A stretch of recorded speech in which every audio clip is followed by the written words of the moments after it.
Hey there, it is the 12 days of New Year. Today we are on day number 4. What is today's topic? Today's topic is the course outline. How do you write a course outline? So let me go ahead and share my screen and let's get started.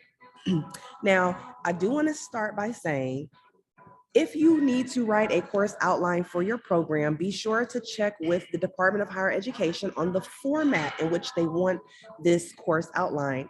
Oftentimes the outline format may have to be specific. In some states, they don't care. You can just send them the outline. So what I'm getting ready to show you is our generic outline that we use as a company to get people's programs approved.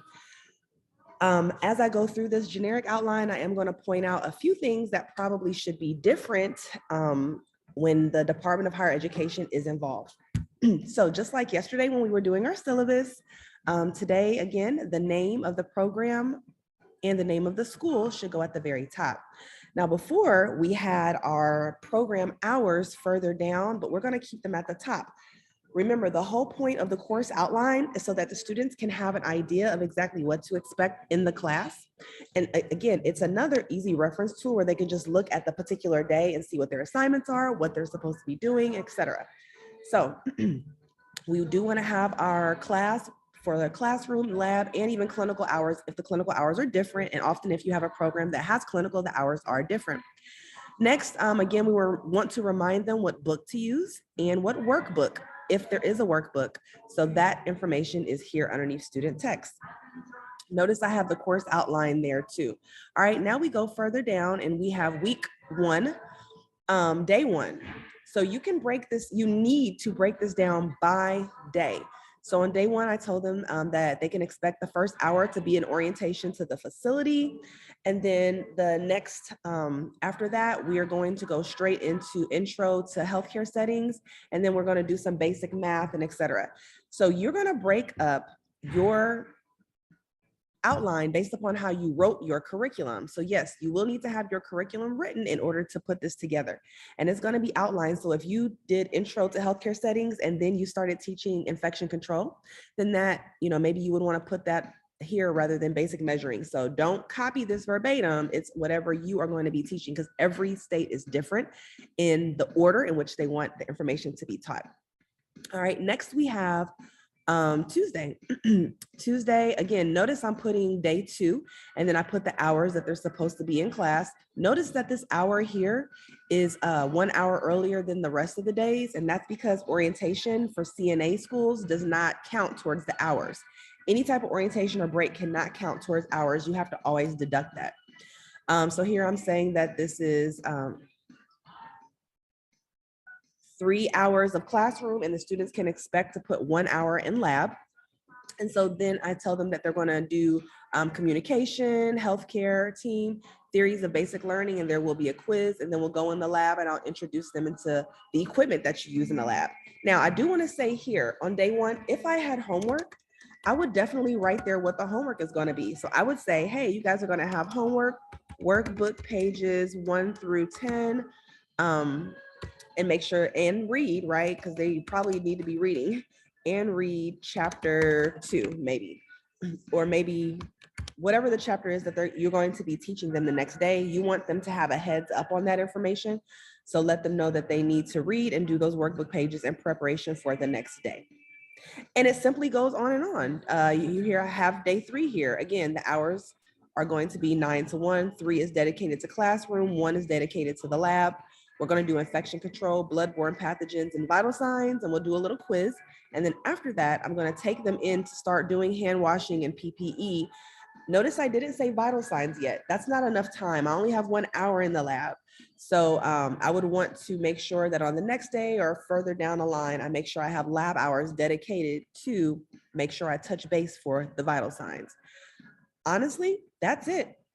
Notice down here, I have revised and I wrote the date.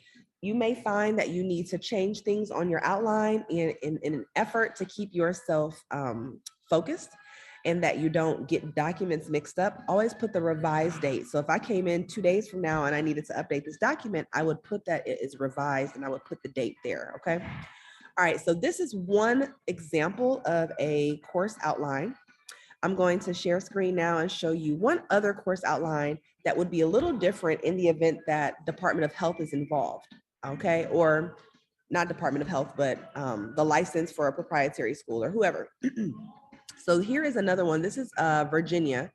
And as you see, Virginia, this is a little longer. Virginia wants some very specific information, such as, okay, orientation. Remember, we always have orientation, but then it says the nurse aid in long-term care, chapter 1, and then I break it down. So they want you to say what chapter, what page numbers, and what book, you know, the name of the chapter in the book, and what unit you're teaching on.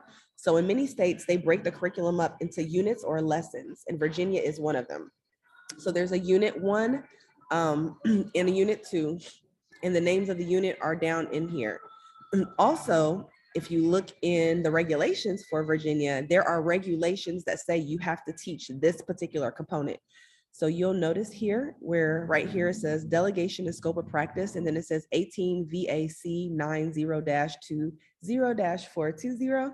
Okay, that is the state regulation for Virginia for teaching that particular topic. So in Virginia, in order for you to get approved, your outline has to have the regulation numbers attached to each thing you're teaching. And that's not for the student because the student could care less. That is more for the approval process for the state. So that's why I said, please check with your state. And if they give directions on how they want the course outline to be done, make sure you add that component. But generally speaking, you have the day, you have the hours, and then you have the content that's going to be taught on that day. And you'll end up having the page numbers of any type of homework. So again, always make sure if you have homework, you have it on here as a point of reference for the students so they know what to expect in preparation for the next day. Also, if you have a test, so let's say further down, I have a test this particular day rather than a quiz. So I would say test 1 over chapters, and then I would talk about what chapters those were, okay? So I hope this was helpful for your course outline. Now it's time for you to go and create your course outline, kill it, put it together, have it prepared. And if you have a question for me or you want me to review your course outline or you have questions about your course outline, you can always book time with me. So I'm going to put a link in the description box below. Underneath all our videos, there's a description box.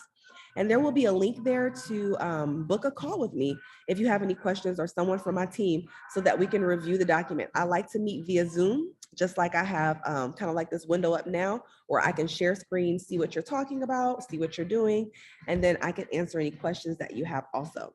So if you have any questions about this course outline that I've shared with you, type it now. I'll be sure to answer. And I thank you so much for joining. I hope this was helpful. Bye.